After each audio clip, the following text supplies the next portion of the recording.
For me, pancreatic cancer is my new challenge, and it's a fierce one. In some ways, my battle to help people with autism has prepared me for this fight. That is, every one of life's challenges provides us with a new opportunity to make a real difference. It was near the end that I really wanted to do something. And she said, Bob, you know, you've done enough here. Let somebody else do that. So I told her at the very end that I was going to go do it, and she grabbed my hand and she said, thank you. And it was a few days later she died.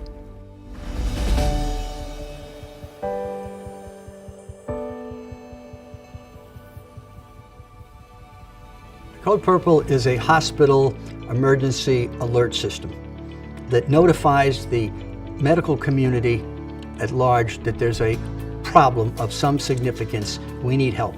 We need reinforcements, if you will. This is a situation we have with pancreatic cancer, in my opinion.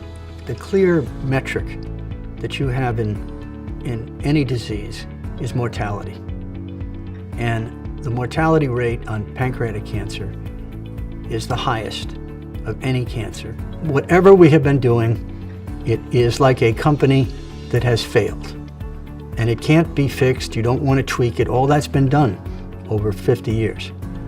We have to start over again. And today, there are new tools and new procedures to do medical research that have not been utilized by the NIH or the NCI at any level, and certainly not been utilized in pancreatic cancer. We have an emergency here. We don't have emergency tools.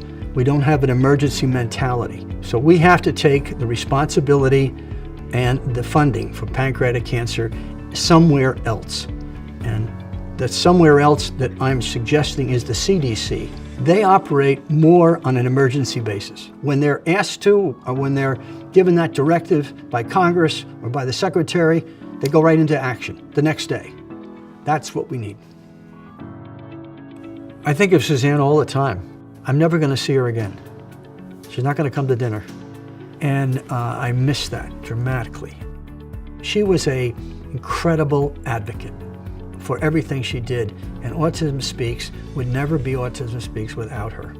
She was the soul. She was the driving emotional force. And we are so grateful to all of you for helping us blaze that trail that started more than a decade ago. She didn't have a chance to advocate for pancreatic cancer. So I'm doing that for her.